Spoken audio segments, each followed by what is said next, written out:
할렐루야. 우리의 참 소망이 되신 주님 앞에 예배와 찬양으로 나오시는 모든 예배자들 되시기를 주님의 이름으로 축복합니다. 10월 4일 금요일 아침 예배를 주님 앞에 드립니다. 다 함께 조용한 기도 드리시겠습니다. 우리의 찬송받기 합당하시고 우리의 삶의 주인 되어주시고 우리를 인도하시고 품어주시는 주님, 오늘도 주님께 이 하루를 맡겨드리며 예배로 나옵니다. 주님께서 우리 예배를 흠양하여 주시고 기뻐 받아주시는 거룩한 예배 될 수 있도록 우리를 주장하여 주시옵소서. 오직 우리가 주님께 예배 드리기 위하여서 우리의 마음과 생각과 몸을 거룩하게 구별하여 주시고 우리가 그렇게 주님 앞에 나아갈 때 주님의 풍성하신 은혜와 주님의 그 말씀을 받아 누리는 복된 시간 될 줄로 믿습니다. 그렇게 우리를 세워 주시옵소서. 모든 말씀 예수님의 이름으로 기도드렸습니다. 아멘. 오늘 함께 고백할 시편의 찬양은 시편 28편 6절에서 7절까지의 말씀입니다. 여호와를 찬송하며 내 간구하는 소리를 들으심이로다. 여호와는 나의 힘과 나의 방패이시니 내 마음이 그를 의지하여 도움을 얻었도다. 그러므로 내 마음이 크게 기뻐하며 내 노래로 그를 찬송하리로다. 아멘. 오늘 우리에게 주시는 하나님의 말씀은 열왕기하 18장 1절에서 16절까지의 말씀입니다. 오늘 우리는 1절부터 9절까지의 말씀을 함께 봉독하도록 하겠습니다. 이스라엘 왕 엘라의 아들 호세아 제3년에 유다 왕 아하스의 아들 히스기야가 왕이 되니 그가 왕이 될 때 나이가 25세라 예루살렘에서 29년간 다스리니라. 그의 어머니 이름은 아비요 스가랴의 딸이더라. 히스기야가 그의 조상 다윗의 모든 행위와 같이 여호와께서 보시기에 정직하게 행하여 그가 여러 산당들을 제거하며 주상을 깨뜨리며 아세라의 목상을 찍으며 모세가 만들었던 놋뱀을 이스라엘 자손이 이때까지 향하여 분향함으로 그것을 부수고 느수단이라 일컬었더라. 히스기야가 이스라엘 하나님 여호와를 의지하였는데 그의 전후 유다 여러 왕 중에 그러한 자가 없었으니 곧 그가 여호와께 연합하여 그에게서 떠나지 아니하고 여호와께서 모세에게 명령하신 계명을 지켰더라. 여호와께서 그와 함께 계심에 그가 어디로 가든지 형통하였더라. 저가 아수르 왕을 배반하고 섬기지 아니하였고 그가 블레셋 사람들을 쳐서 가사와 그 사방에 이르고 망대에서부터 견고한 성까지 이르렀더라. 히스기야 왕 제4년 곧 이스라엘 왕 엘라의 아들 호세아 제7년에 아수르의 왕 살마네셀이 사마리아로 올라와서 애워쌌더라. 아멘. 오늘 말씀은 드디어 히스기야에 대한 이야기를 시작합니다. 여기서 제가 드디어라고 하는 말을 붙인 것은 그가 남유다의 위대한 왕이었기 때문입니다. 그가 얼마나 위대한 왕인지에 대해서는 오늘 본문에서 분명하게 설명을 하고 있는데요. 3절을 보시면은 그의 조상 다윗의 모든 행위와 같이 여호와께서 보시기에 정직하게 행하였다라고 합니다. 이것만 보면 긍정적인 표현이긴 하지만 뭔가 우리가 이전에 계속 열왕기서를 보게 되면은 이런 표현들 여러 왕들에게도 붙였지 않나? 라는 생각이 드실 수도 있습니다. 이 표현 방법은 왕의 전반적인 행적을 평가하는 것이죠. 그가 좋은 왕인지 악한 왕인지를. 그리고 이 점에서 히스기야 왕이 좋은 왕이다 라고 하는 것을 강조하고 있는 것인데요. 하지만 그냥 좋은 왕이라고만 설명하는 것이 아닙니다. 왜냐하면은 여기서 보시면 어떻게 말합니까? 그의 조상 다윗의 모든 행적과 같이 여호와께서 보시기 정직하게 행하였다라고 하고 있습니다. 우리가 잘 생각해 보시면은 열왕기서에서는 그의 아버지의 누구의 행위와 같이 정직하게 행하였다 이렇게 표현을 보통 하거든요. 그런데 이 히스기야에 대해서는 누구를 비교하고 있습니까? 바로 이 이스라엘의 가장 위대한 왕인 다윗을 비교하면서 그와 견주어서도 그는 정직하게 행한 사람이었다라고 말하고 있는 것입니다. 그래서 여기서도 히스기야와 더 어떤 다른 왕들의 차이를 우리가 볼 수 있는 것인데요. 그리고 더 나아가서 4장을 보시게 되면은 여러 산당을 제거했다라는 것을 볼 수 있습니다. 이것은 다른 왕들과도 굉장히 차별되는 것이라고 볼 수 있는데요. 이전에 다른 왕들을 보시게 되면은 앞서의 그 전반적인 평가를 긍정적으로 평가를 함에도 불구하고 다만 산당은 없애지 아니하였다라고 하는 부가 설명이 계속 붙게 됩니다. 이것은 제가 지난주에 아마샤에 대해서 이야기하면서도 설명드린 바가 있는데요.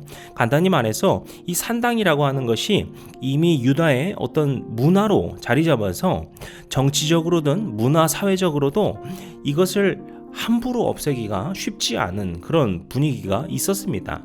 그래서 다른 왕들은 이 부분에 대해서는 차마 건드리지 못했다라고 하는 것이 선당을 없애지 아니하였다라고 하는 표현이라고 제가 지난번에 말씀드렸죠. 하지만 히스기야는 달랐습니다. 산당의 그 존재 자체가 하나님 앞에 거룩하지 못한 것이다. 이것이 어떤 문화가 됐든 이것이 어떤 것으로 이어왔든 이것은 끊어버려야 되는 하나님 앞에 죄된 것이다. 이것을 그는 알고 있었거든요. 그래서 그는 이 오랜 시간 동안 이어져 왔던 이 유다의 산당 문화를 없앴던 인물이다 라고 볼 수 있겠습니다. 그리고 5절 6절을 보시게 되면은 이 히스기야에 대한 정말 멋있고 부럽고 저도 본받고 싶은 그 설명이 이어지게 되는데요. 5절 6절 말씀 같이 읽어보면 좋겠습니다. 히스기야가 이스라엘 하나님 여호와를 의지하였는데 그의 전후 유다 여러 왕 중에 그러한 자가 없었으니 곧 그가 여호와께 연합하여 그에게서 떠나지 아니하고 여호와께서 모세에게 명령하신 계명을 지켰더라. 아멘. 모두 아멘이시죠? 그가 여호와 하나님을 의지한 것이 그냥 예배를 드렸습니다. 그가 우상 숭배를 하지 않았습니다 라고 하는 정도의 이야기가 아니라는 거예요. 그는 이 유다의 여러 왕 중에서도 그러한 자는 없었습니다 라고 평가할 만큼 여호와께 연합하고 떠나지 않은 사람입니다 라고 설명하고 있는 것이죠. 그의 마음 가운데 믿음이 전혀 흔들림이 없었다라는 것을 보여주는 내용입니다. 또 이어서 뭐라고 말합니까? 그가 모세에게 명령하신 율법, 즉 하나님의 말씀을 지키고 순종했다라는 것을 보여주고 있습니다. 이렇게 역사적으로 인정받는 믿음의 왕, 이 남유다의 전후무후했던 왕이 히스기야라고 볼 수 있겠는데요. 그런데 이 히스기야와 남유다에게 위기가 닥치게 됩니다. 9절부터 되는 이야기이죠.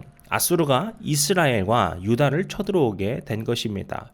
우리가 읽었던 구절을 보시게 되면은 이 아수르는 먼저 사마리아로 올라가서 애워쌌다라고 말을 하죠.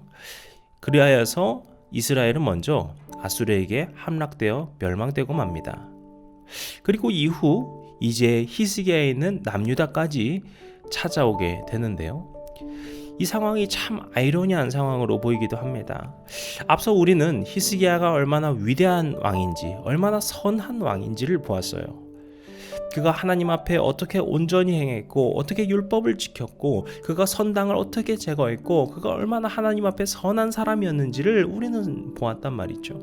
그렇다면은 앞으로 그에게 펼쳐진 상황이 뭔가 탄탄대로로 잘 풀려져야 할 것만 같은데 오히려 유다가 멸망할 위기 가운데 놓여 있다라는 것이죠. 하지만 다시 본문을 잘 보시게 되면은요, 여기 중요한 힌트가 있습니다. 12절을 보시게 되면은 성경은 북이스라엘이 먼저 멸망하게 된 그 원인에 대해서 이야기하고 있는데요. 그들은 하나님의 말씀을 듣지 않고 언약과 모세의 명령을 따르지 않았기 때문이다 라고 성경은 이야기하고 있습니다. 그런데 앞서 말씀드렸듯이 히스기야는 어떤 왕입니까? 정반대이죠. 그는 하나님의 말씀을 듣는 사람이었고요, 주님의 언약과 그 모세의 명령을 따르는 사람이었습니다. 그렇기 때문에 우리는 지금 이 상황이 절체절명의 위기가 아니라 이제 하나님께서 히스기야를 통하여 행하실 역사를 목격할 순간임을 우리는 생각해 볼 수 있게 됩니다. 그렇습니다. 우리가 주님 안에 온전한 믿음을 갖고 살아간다는 것, 그것은 주님께서 그의 백성들을 지켜주신다는 것을 의미합니다. 일반적인 눈으로 볼 때 지금 이 순간은 위기와 공포가 앞설 상황이겠지만 하나님을 믿고 따르는 주의 자녀들에게는 이제 주님의 능력이, 주님께서 나를 통하여 행하실 일이 머지않았구나 라는 것을 느낄 수 있는 것이죠. 우리 삶에도 믿음으로 살아가고 우리가 주님의 말씀을 따르는 삶으로 살아갈 때 우리 앞에 놓인 어떠한 위기가 찾아올지라도, 어떠한 어려움이 찾아올지라도 우리는 그것을 주님의 역사하심으로 승화시킬 수 있는, 주님의 일하심을 목격할 수 있는 믿음의 순간, 소망의 순간, 능력의 순간이 될 줄로 믿습니다. 사랑하는 우리 모든 성도님들께서 그것을 기억하시고 붙드시고 살아가시는 오늘 믿음의 하루, 주님과 동행하시는 복된 하루가 되시기를 주님의 이름으로 간절히 축복합니다. 기도하시겠습니다. 오늘도 우리와 함께 하시고 능력을 입혀주시는 주님, 오늘 우리가 이 예배로 하루를 시작하오니 이 하루와 모든 순간순간을 주님께서 받아주시옵소서. 우리의 삶의 모든 순간이 주님께 거룩하게 드려지는 제사가 되기를 소망합니다. 그리고 그것이 오늘 하루뿐만이 아니라 우리의 매일의 순간이 되길 원합니다. 그리고 우리가 그러한 매일의 예배의 삶을 살아갈 때 이제 우리의 삶이 우리의 것이 아니라 주님의 것이기에 어떠한 위험과 위기와 걱정과 고통이 찾아올지라도 그것이 낙심하고 무너지는 순간이 아니라 오직 주님 안에서 다시 이루어질 수 있는 소망의 순간, 반등의 순간일 줄로 믿습니다. 우리가 그것을 믿고 살아가는 믿음의 백성들 될 수 있도록 우리를 도와주시고 인도하여 주시옵소서. 이 모든 말씀 우리 주 예수 그리스도의 이름으로 기도드렸습니다. 아멘. 이제 우리 주기도문 함께 들으시고 오늘 예배를 마치도록 하겠습니다. 하늘에 계신 우리 아버지여, 이름이 거룩히 여김을 받으시오며 나라의 마옵시며 뜻이 하늘에서 이룬 것 같이 땅에서도 이루어지이다. 오늘날 우리에게 일용할 양식을 주옵시고 우리가 우리에게 죄진 자를 사하여 준 것 같이 우리 죄를 사하여 주옵시고 우리를 시험에 들게 하지 마옵시고 다만 악에서 구하옵소서. 나라와 권세와 영광이 아버지께 영원히 있사옵나이다. 아멘.